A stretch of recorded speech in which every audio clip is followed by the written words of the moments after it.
Bon, fans de foot, accrochez-vous. C'est la saison des transferts et la machine à rumeurs tourne à plein régime.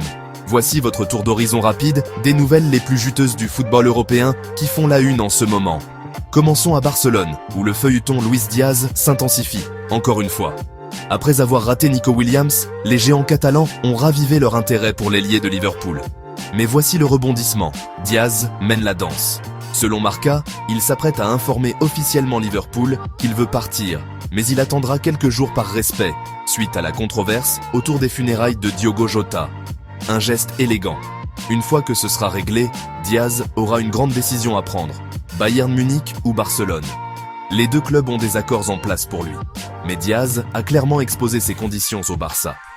Bien qu'il soit prêt à renoncer à cette fameuse clause libératoire, rappelez-vous, celle que Nico Williams voulait au cas où il ne pourrait pas être enregistré, il ne vient pas les mains vides.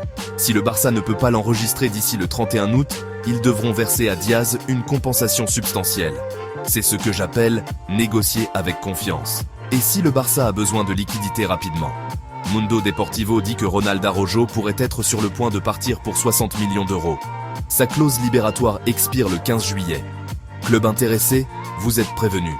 Maintenant, en Italie, la Juventus prépare un double coup. Randal Kolo Muani et Jadon Sancho. Parlons chiffres. Sancho gagne 10 millions d'euros net en Angleterre, mais il demande 8 millions d'euros à la Juve. Le club a un plafond salarial, donc max 6 millions d'euros plus bonus. Frais de transfert, entre 25 et 30 millions d'euros. La situation de Kolo Muani est plus épicée. La Juve veut un nouveau prêt avec obligation d'achat en 2026. Le PSG n'en veut pas, ils veulent 50 millions d'euros d'avance, sans chichi. Pendant ce temps, Chelsea rôde et il y a des rumeurs d'intérêt saoudien également. Ça va se jouer au dernier moment. Et enfin, le feuilleton Victor Osimhen. Galatasaray vient de faire une offre de 60 millions d'euros pour l'attaquant de Naples, qui est ouvert à un déménagement en Turquie. Naples a dit « pas question ». Ils veulent la totalité de la clause libératoire de 75 millions d'euros. Et tenez-vous bien, cette clause expire ce jeudi. S'il rate la fenêtre, Naples pourrait faire grimper le prix encore plus haut.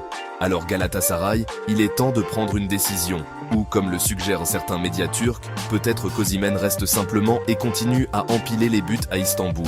Voilà votre récapitulatif des rumeurs de transfert. Quel mouvement vous semble le plus probable?